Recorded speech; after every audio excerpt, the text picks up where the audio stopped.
Assalamualaikum warahmatullahi wabarakatuh. Bagi tugasan kenegaraan Malaysia, kumpulan kami telah memilih tajuk Kepelbagaian Kaum Lambang Sebuah Negara Berdaulat. Negara berdaulat ditakrifkan sebagai kawasan yang mempunyai sempadan yang jelas, mempunyai populasi atau kependudukan yang kekal, mempunyai sistem pemerintahan tersendiri serta berupaya menjalinkan hubungan diplomatik bersama negara-negara lain. Seterusnya, marilah kita kenali ciri-ciri negara berdaulat. Pertama, negara berdaulat ialah negara yang merdeka iaitu bebas daripada penjajahan dan bebas membuat keputusan. Kedua, negara berdaulat ialah negara yang berwibawa. Contohnya, berjaya mempunyai politik yang stabil.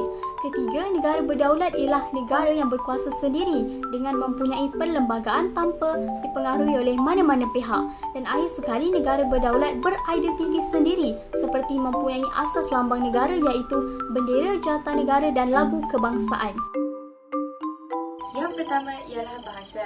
Bahasa ialah medium utama untuk berkomunikasi.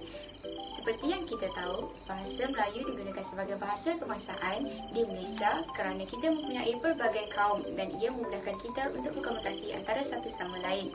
Ia digunakan dalam interaksi sosial iaitu hubungan timbal balik antara individu dengan individu yang lain yang mana akan membentuk komunikasi yang berperanan menyampaikan maksud ataupun tujuan sama ada secara lisan, tulisan ataupun isyarat. Di Malaysia terdiri daripada pelbagai bahasa iaitu bahasa Melayu, bahasa Cina, bahasa Tamil, bahasa Inggeris dan lain-lain. Kepelbagaian bahasa dapat memupuk perpaduan antara kaum. Semua rakyat Malaysia dapat mempelajari pelbagai bahasa tanpa mengira bangsa. Di samping itu juga, jika kita kaitkan dengan isu semasa seperti pembelajaran secara dalam talian, kita hendaklah menjaga pertuturan dan menggunakan adab-adab dan etika berkaitan dengan media sosial. Selain itu, kita tidak seharusnya menggunakan perkataan-perkataan yang kesat dan mengamalkan budaya peli-memeli antara satu sama lain bagi mengelakkan sebarang pertelingkahan. Isu yang seterusnya adalah dari segi budaya, maka isu pertama yang dibangkitkan adalah penerimaan sesuatu kepelbagaian budaya tersebut di negara kita. Seperti yang kita tahu, negara kita kaya dengan kepelbagaian budaya. Oleh itu, kita dapat lihat beberapa perilaku rakyat di negara kita yang menunjukkan penerimaan tersebut.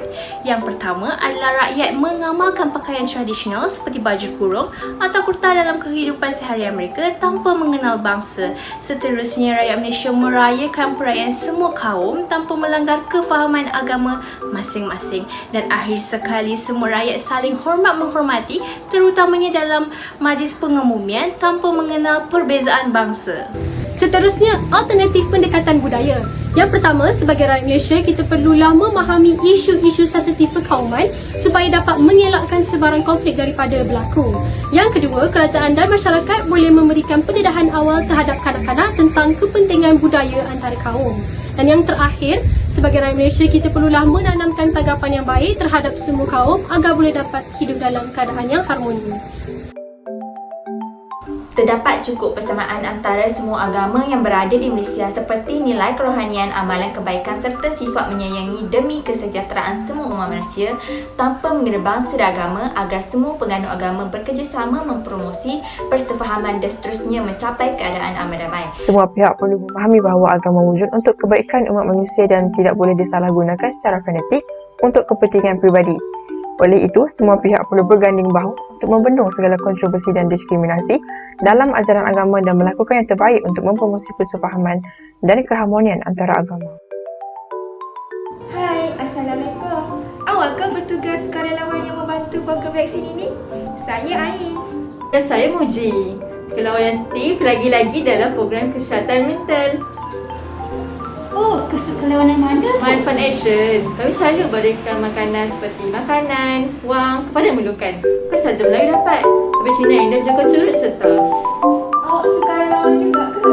Nama awak siapa? Saya Syahda, pegawai kesihatan di pusat vaksin ini. Terima kasih kerana sudi menyertai kesukarelawanan. Kami Barisan Hadapan Tak Cukup Tangan untuk merawat pesakit COVID-19. Belanja telah banyak dikuangkan, tapi kematian pesakit COVID-19 semakin meningkat. Wah, kesiannya awak. Saya harap pandemik ni hari segera cepat. Jadi awak boleh pulang ke family dengan segera. Mesti korang penat kan dengan kes meningkat lagi, dengan adanya golongan anti-vaksin lagi. Tapi korang jangan risau sebab saya rasa selebriti tanah air yang pelbagai kaum selalu mendedahkan soal vaksin ini. Oh, saya kena pergi dulu lah. Jangan lupa jaga SOP ya. Emas sekali ya. Jangan lupa daftar vaksin tau. Malaysia merupakan negara berbilang kaum dan masyarakat yang terdiri daripada masyarakat Melayu, India, Cina, Iban dan Sumazau. Pelbagai adat dan budaya dapat diperlihatkan oleh masyarakat pelbagai kaum ini, terutama melalui seni tariannya. Tarian dapat didefinisikan sebagai sebuah seni tari pergerakan badan, pergerakan tangan atau pergerakan kaki mengikut rentak muzik yang dimainkan. Sebagai contoh tarian di Malaysia adalah tarian singa, tarian mayung, tarian zapin, tarian kipas dan tarian Sumazau. Alat muzik merupakan salah satu aspek kesenian di bawah ciri-ciri negara berdaulat. Contoh alat muzik yang ada dalam kaum Melayu iaitu gendang, di mana gendang dimainkan untuk mengiringi tarian ataupun sesuatu acara. Bagi kaum Cina pula terdapat itu pipa, di mana pipa digunakan dalam orkestra untuk mengiringi opera Cina.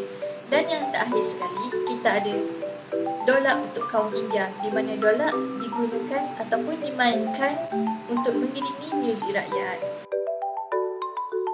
Apakah pendapat Siddiq tentang kemasukan pelajar Melayu dalam sekolah jenis kebangsaan Cina atau Tamil? Adakah ia merupakan suatu perkara yang wajar digalakkan dalam kalangan masyarakat kita? Membenarkan kemasukan pelajar Melayu dalam sekolah jenis kebangsaan Cina atau Tamil dan kemasukan pelajar Cina dan India dalam sekolah kebangsaan adalah sangat wajar. Hal ini kerana dapat merapatkan jurang perbezaan di antara pelajar yang berbeza kaum. Kesan daripada pembelajaran budaya kaum lain secara tidak langsung akan berlaku apabila berada di dalam satu kelas dan satu sekolah. Seterusnya, impaknya ialah pelajar-pelajar tersebut dapat memahami sensitiviti yang ada pada setiap kaum serta membuang prasangka yang wujud di antara mereka. Selain itu, apakah langkah yang boleh diambil oleh pendidik untuk dipraktikkan dalam sistem pendidikan negara Malaysia yang mempunyai kepelbagaian kaum bagi mengekalkan perpaduan negara ini?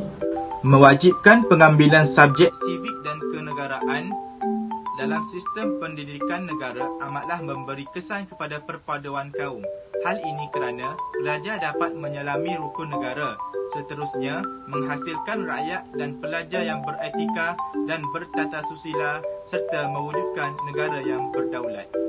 Jelas lagi nyata bahawa sistem pendidikan negara memainkan peranan penting dalam kedaulatan negara Malaysia yang mempunyai kepelbagaian kaum ini dengan mengekalkan semangat perpadu yang telah wujud dalam kalangan masyarakat. Selain itu, 31 Ogos 1957, satu tarikh keramat yang menjadi lambang pengukuhan negara berdaulat apabila seluruh rakyat Malaysia berbilang kaum bersemangat penuh bangga menyambutnya dengan mengadakan perarakan besar-besaran penuh kemeriahan pada setiap tahun.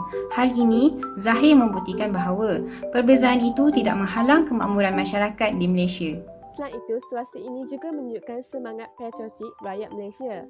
Hal ini bermakna bahawa setiap daripada mereka cinta dan bersedia untuk mempertahankan negara.